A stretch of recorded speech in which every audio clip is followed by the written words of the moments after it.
お前の道はここで終わりだ。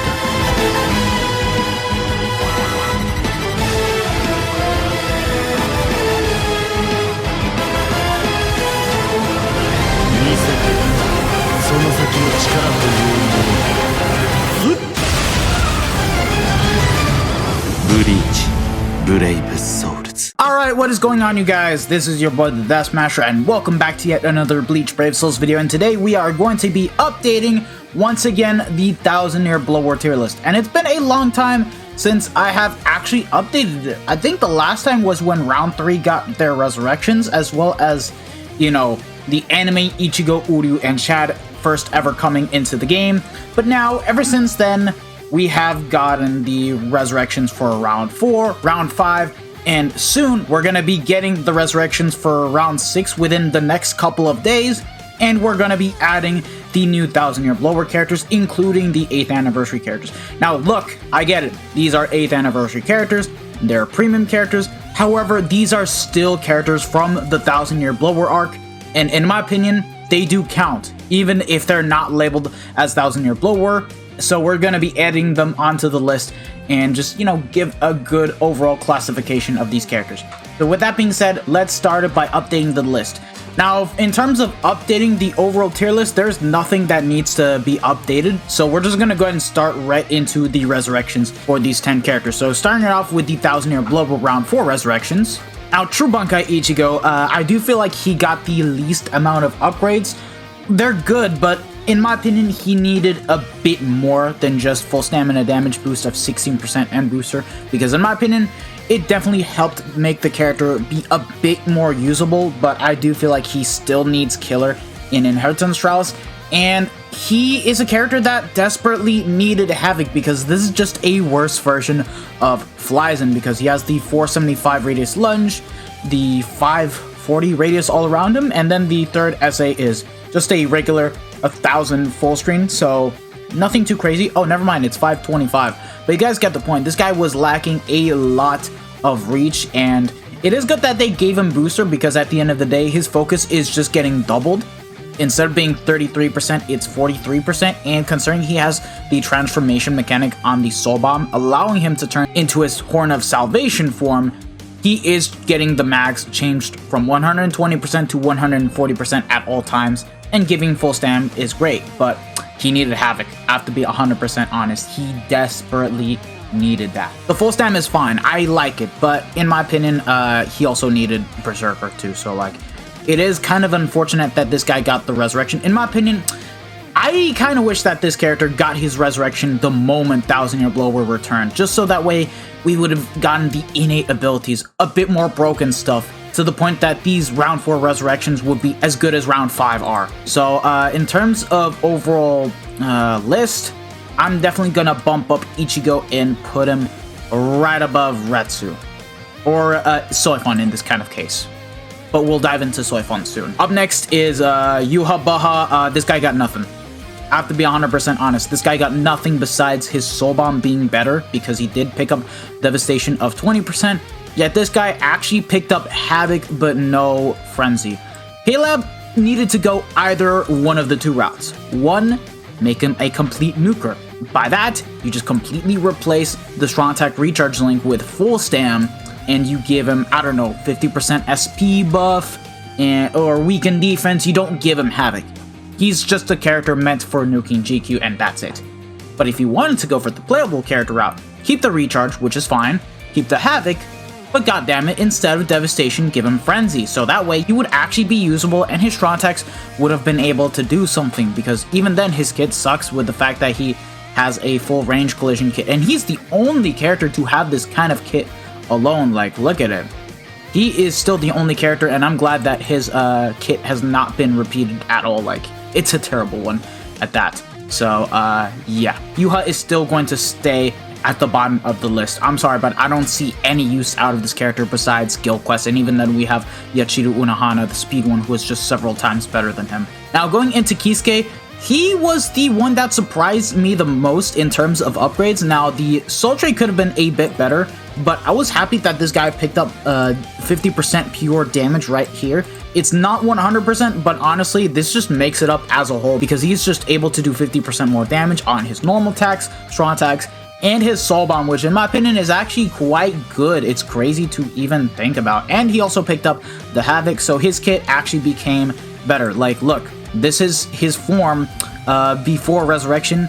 He still has the 3-way split attack, which isn't exactly the greatest, but he used to have a 575 AoE around him and a full screen 1000 radius. With his Resurrection, he now got that changed to obviously having a lot more range on the SA1. SA2 is now 690 and the SA3 is 1200, so big difference. And I do think that this character is a lot more usable now. It is a good upgrade, but I feel like that the SA1 kind of holds him back still. But if you're a Kisuke fan, you're definitely going to get some use out of this character for damn sure. Now, as for where I'm going to rank Kisuke, I'm definitely going to put him higher than Uryu because I do feel like his kit is actually now better than him despite the lack of guard break.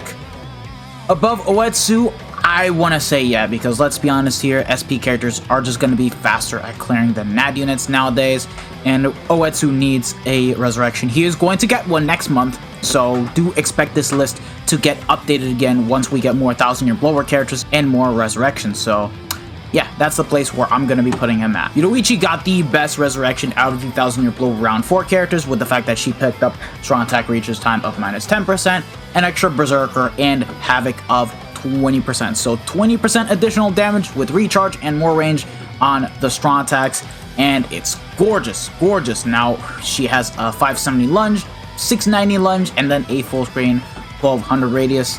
I cannot complain. She even has the transformation mechanic. She's quite strong and, in my opinion, definitely usable. She's just as good as Mugetsu's Resurrection, so you can use this character just fine. Now, as for where I'm going to rank Yoruichi, I am definitely gonna put her right above... Okay, there we go. That's the right placement. I'm gonna put her below Tanjiro, above Bambiera. Yes, that's how I feel right now with these characters right here, for sure, for sure. Up next is 1000-year blower Aizen, and this guy also got a really good Resurrection, and matter of fact, it did fix up his kit a bit. Now, keep in mind, this character sucked upon release. He had a full-on range collision strong attack kit, and his SA3 wasn't even full screen, and to get the full screen effect, you needed to do the 21-second charge. Well, now this Resurrection fixes all of that because he picked up an additional Berserker of 20%, full stamina damage boost of 16%, and he was also a part of the first batch of Resurrected characters to ever get innate abilities. And in his case, he picked up Havoc. It helped increase the range on his SA1 because he has a similar SA as Bruno in this kind of case, range collision, 40% shave. Now that being said, they didn't really do much of his hitbox, like it still pushes back a lot, but just being able to use the SA to kill enemy mobs, it's actually a lot better. SA2 also increased in range, but it sucks. It's literally the crawling vortex. You're not going to be making much use out of that besides inflicting status ailments, and it sucks compared to the homing vortex, but the SA3 got a big, significant buff. Now, with the standard charge, it's just going to be beyond full screen 1080, and you cannot go wrong with that. And, of course, it's just, 1200 radius once you fully charge it, which, takes 20 seconds. If you guys want to do that, be my guest. Although, for co-op, you're just going to get blacklisted by yours truly. So, Aizen definitely got a big buff, and where I'm going to place this character right now is definitely above Zombie Toshiro. Would I put him above Grammy and Candace? Yeah, I would actually put him above Grammy and Candace. Even though the kit is, in my opinion, quite mediocre, he is still at least capable of doing more damage than Candace and Grammy and is a bit more usable. That's where I'm going to draw the line for Aizen, though. Now, let's move on to the next character that got his or her Resurrection. Yamamoto, he too got a very good upgrade, but it still is unfortunate because this guy did not pick up Havoc, and he only picked up full stamina damage boost of 16%. But he did pick up increased status element chance against power attribute holos, making this guy pretty much usable in holo ITs, which is good. Now, he's not going to be the greatest now, but for whenever he gets killer, at 1.5, he's actually going to be quite the broken menace for sure.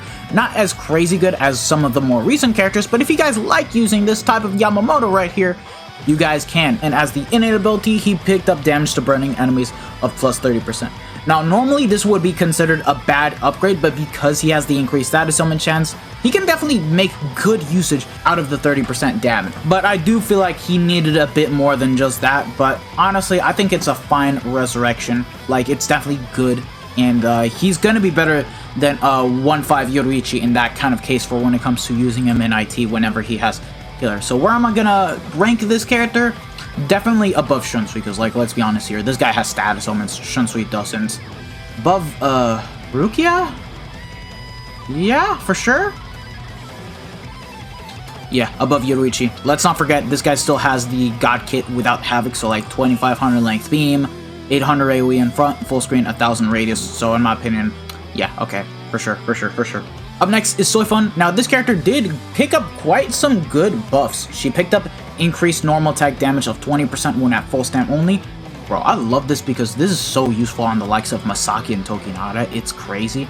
And on top of it all, she, just like True Bankai Ichigo, picked up the booster skill. So, an extra increase in focus by 10%, and also has the transformation mechanic just like True Bankai Ichigo. And she even picked up freeze immunity on the innate abilities, making her a lot better for guild quests. Matter of fact, this character might make a bit of a comeback literally because she picked up the booster skill and is immune to freeze, should they keep the exact same status element puddles for whenever we get the new GQ difficulty. So fun. I'm definitely gonna put her above the likes of all these characters right here because she now has a bit more usage. And right below Yuha. Yeah, okay. I think this is a good placement for Soifun. And then these next three characters have yet to receive their resurrections, but they are dropping in a couple days. We already know what they are going to play like, so I think it's pretty much a good opportunity to add them on the list. So let's start off with Mayuri right here. This guy picked up full stamina damage boost of 60% and damage to paralyzed enemies of plus 30%. So in my opinion, pretty decent upgrades, but I personally would have preferred if he picked up increased status element chance, because unlike Yamamoto, who actually works with doing 30% extra damage upon inflicting a status element, this guy has a bit of a harder time in terms of doing so, because he doesn't have increased status element chance. And I feel like it would have been better if he picked up, like, I don't know, an extra full stam, increased status element chance. Could have been anything if you guys ask me. But still, good resurrection nonetheless, because guess what he picked up on his innate abilities? Havoc of 20%. Really good, because his SA1 is now a 570 lunge, a 3k length beam, and then the SA3 is finally full screen. Great to see Mayuri that he's actually usable, for damn sure. And as to where I'm gonna put him up on the list, I am definitely gonna put him above all these characters right here. And whoa, we're getting up there. Screw it, I'm putting him above Senjumaru. He's got a bit more DPS and a better soul bomb. Like, come on. I think it's pretty much warranted at this point, for sure. And then up next, Zombie Tosher. This guy. I swear to God, he is by far one of the best batch of resurrections that we have gotten so far, because he got everything that he needed, plus they made him a bit more busted. Now, he still did not pick up Guard Break, but look, full stamina only increased strong attack damage of 20%. So yeah, same link as Mugetsu in this kind of case, and it's good. And it's similar to Soifun, where the only difference is that she buffs normal attack damage, and this guy is strong attack damage. He picked up 50% spiritual pressure boost. Okay, let that sink in.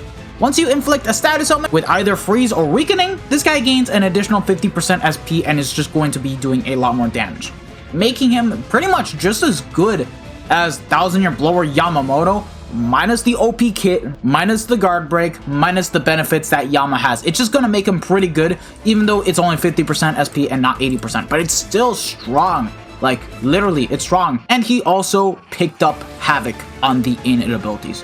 What a resurrection. The perfect one, to say the least. And I do think that because of the buffs that he got, he is going to be among the top 10 best mine units that we have in the game, because mine, in my opinion, is a bit in dire need of more OP characters, and this Toshiro is going to help out a lot to fill that spot. And his kit isn't too shabby, but he is a lunging character, so if you don't like playing with lunges, not your type of character, because he has a 570 lunge, 690 lunge, and then the Beyond Full Screen 1170 in front aimable one, same as the Speed 1000 Year Blower Retsu, which is goddamn OP for sure. In my opinion, Zombie Toshiro with his Resurrection just became a top 10 mind unit despite the fact that he lacks guard break. Just the 50% SP buff is what really helps out a lot. And he still has some pretty decent DPS. Having 40% Berserker, yeah, definitely.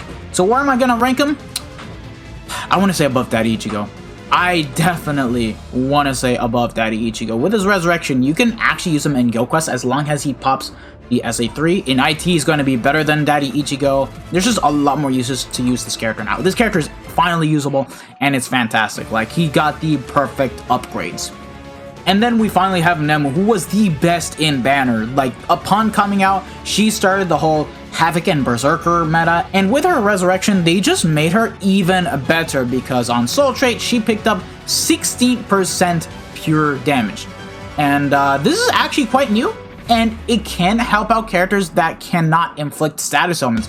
Like, for example, the Manor Yumichika, who is a super pot character, and whoever we get that happens to, you know, not get status ailments, she's gonna be a great link for that character alone.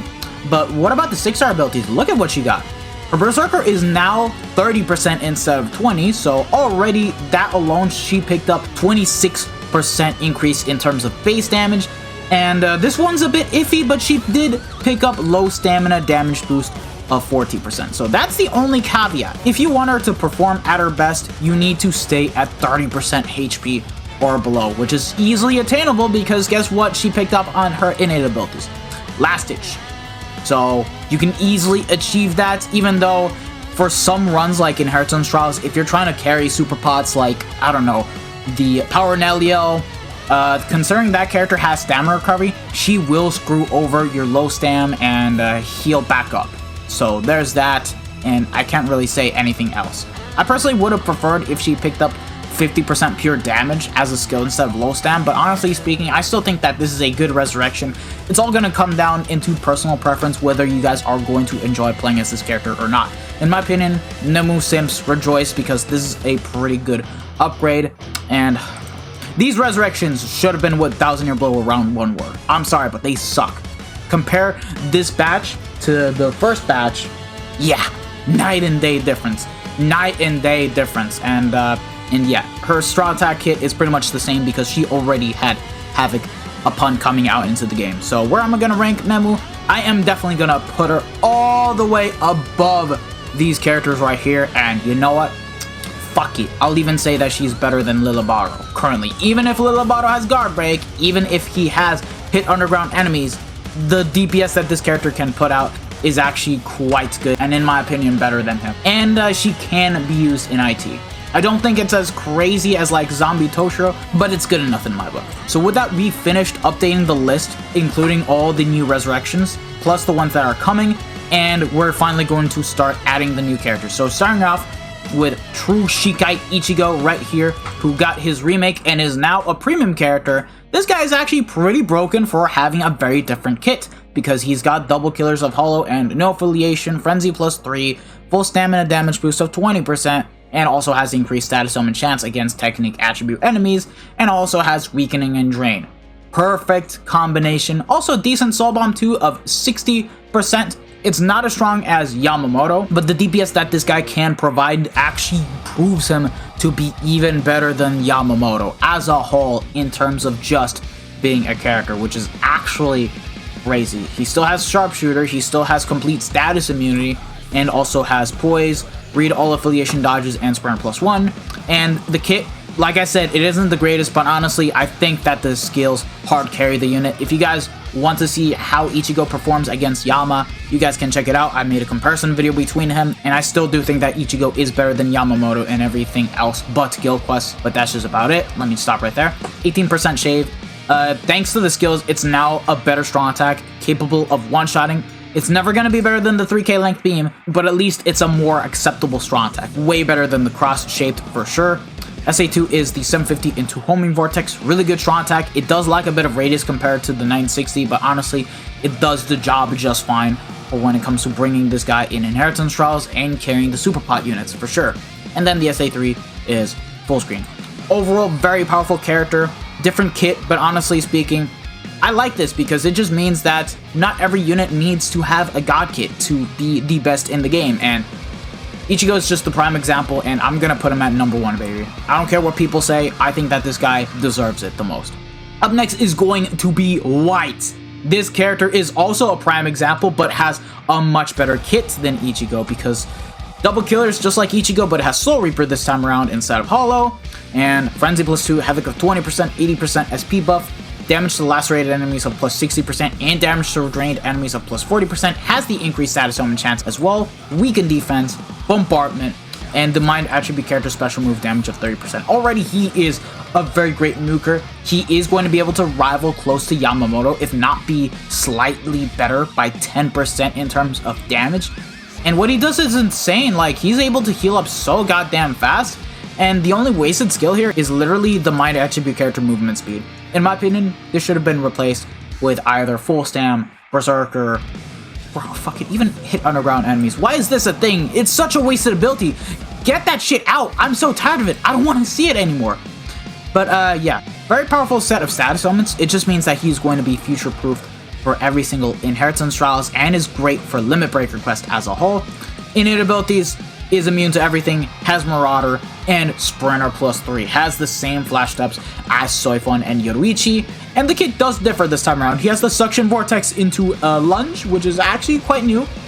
Funny enough, not really new because the first ever character to get it was Swimsuit Halibel as an SA2, and then following after her, Gantenbein, with it being an SA3, but this time it's as an SA1 and picked up Havoc, making the strong attack quite powerful.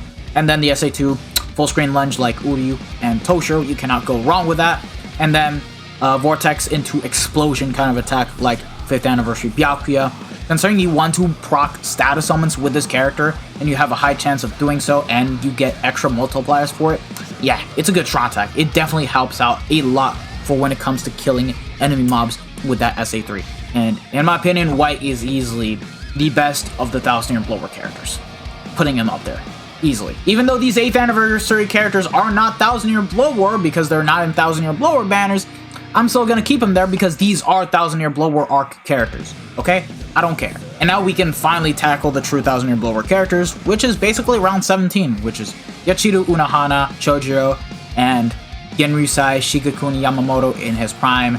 So, starting off with Chojiro, he's definitely a very good character. He has a great set of skills, no double status elements, but concerning this guy is a farmer for epic raids and droplet zone, that's basically his main use in being a farmer, and he does a good job at doing so. And also has decent multipliers with Frenzy +2, increased status summon chance against speed attribute enemies, and damage to paralyzed enemies of +40%. But that's not all, he also gains this.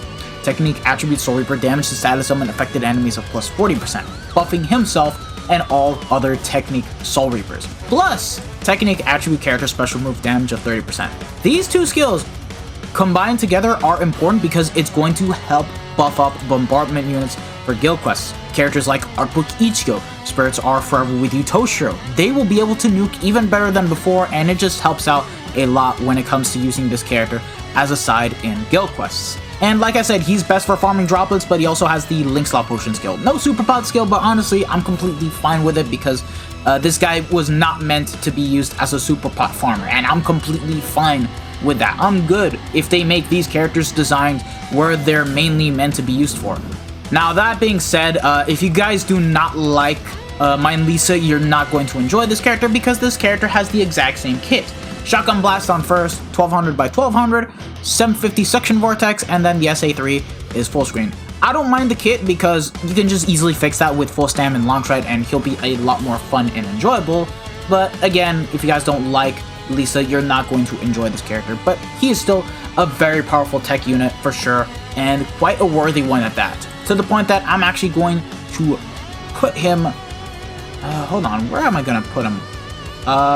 Yeah, I'll just put him right here. And you know what? I have to give Aizen the buff. But there you go. I just think that this character is still quite OP with a gauge mechanic, with the increased status summon chance. Yeah, I think, you know, it works. It works. Yeah, Uri at number 2, Chojiro at number 3. So, yeah, that's the placement for these characters right here. Now, Yamamoto. This guy is a PvP character, but a very interesting one at that because he does have some perks that can actually make him good in IT when this guy has Killer. So for starters, he is going to have No Affiliation and Captain Killer. Captain Killer obviously mainly meant to be used in PvP, but you can use No Affiliation Killer in PvE, and we do have content where you can use the said killer because look at it. Now in terms of the PvE skills, he has Flurry +2, half stamina only, decreased damage taken of 50%, guaranteed status element infliction against heart attribute no affiliation enemies, so broken skill because already in PvP, it's proven to be useful against Yuha because you completely block his second strong attack just by that skill alone and just by attacking. And in IT, once we get the no affiliation mobs, he's just going to be inflicting status summons left and right, left and right, left and right, and he's just going to be able to one-shot just fine. It's stupid, it's ridiculous, it's retarded.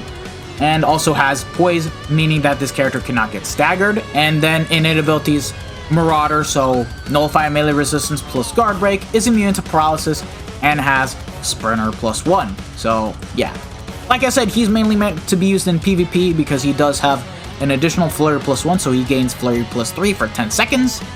Does the same thing as Yuha, where he has extra 20% normal attack damage that he can gain upon whether an ally or an enemy has been KO'd, can prevent last ditch survival, is an invincible character and can ignore invincibility, and of course can pierce through barriers. So start barrier +10 is pretty much irrelevant again, and that's crazy. Now they didn't give this guy debilitator, but honestly speaking, I just think that it's just way too broken that he doesn't even need it. As long as you can inflict status summons and just one-shot directly with your NAD, that's all that matters. And the kit, 625 AoE in front. He's got the same lunge as Safui Tosh, 790 Uryu, except on the second front attack he can debuff. Debuff outside of PvP and in epic raids. It sucks super monkey balls. It only affects one wave of enemy mobs and that's it. And then the SA3 is going to be full screen. I do think that he's a pretty good character. I just don't think he's like a top 10 of mind unit at that, but he can be useful when he has killer in inheritance trust. So where am I gonna place this 1000-year blower Yamamoto? I feel like he is going to take a lower spot in mine, and I'm probably gonna put him... Tough one. That Ichigo, screw it, I don't care. I think that's the perfect spot for him. Like, he's just way too good as a PvP character. And even then for PvE, he's nuts. He's actually quite nuts. And then finally, Yachiru Unohana. I don't even need to say this. She's taking the #1 spot for speed. This character is just way too broken and honestly exceeded my expectations even for Limit Breaker Quest. Because, like, first ever summonable character to have double soul traits, double killers of Soul Reaper and Captain, Frenzy +2, Marauder, full stamina damage boost of 20%, is immune to all status summons, Devastation 40, Havoc of 20%, has Long Stride, Poise, which is kind of a waste, but who cares, Rampage, which is going to help out a lot because this skill right here is what really matters for Unohana because it helps you buff the total damage every time you kill an enemy. Every time you kill an enemy, it's an extra 2% damage. Kill 50 enemies, you get it at a max of 100%. And guess what? She even has the status element spiritual pressure boost of 80%, making her that much of a broken character as a whole. She's got a godly kit too. She has a 3k length beam. Sadly, the SA2 isn't like, you know, crazy like Uryu or Toshiro, but she still has the 870 lunge. For those of you guys that aren't familiar with it, it's the same SA2 as Safui Yoruichi, Tech, 1000-year blower Yamamoto, etc, etc. And then she has the trap mechanic just like Mayuri. However, she uses an 1170 in front and then traps the 690 radius trap, allowing her to easily get the 80% SP buff and eases the process in terms of getting weakening against enemy mobs. And guess what? Full stamina only reduced strong attack cooldown of 6%. Have full SAR on her. You're looking at a good 14-second cooldown for the SA3, and it's good. It's bearable. It's fine. And even then, she's got stamina recovery of 20% and Sprinter +2, making her way more mobile. Only weakening, but honestly speaking, she's #2 best unit in the game, and in my opinion, the best for speed. The best for speed. And honestly, that just goes without saying that she's a queen. She's a queen. The queen is back, and they made her, instead of a PvP queen, a PvE queen. And I love that. Easily. I love that. That being said, let me know what you guys think about this list, and if I should have included the 8th anniversary characters or not. I decided to include them because these are still 1000-year blower themed characters, like I stated. But anyways, thank you guys for watching. If you guys have enjoyed it, don't forget to smash that like button, share this video with your friends and family, subscribe to the channel if you guys haven't already, and hit the bell notification so that way you guys are up to date with my most recent videos. This has been your boy, the Death Smasher, and I hope to see you guys all in the next one. So have a pleasant day, lads. Peace out. Bye-bye. Sayonara.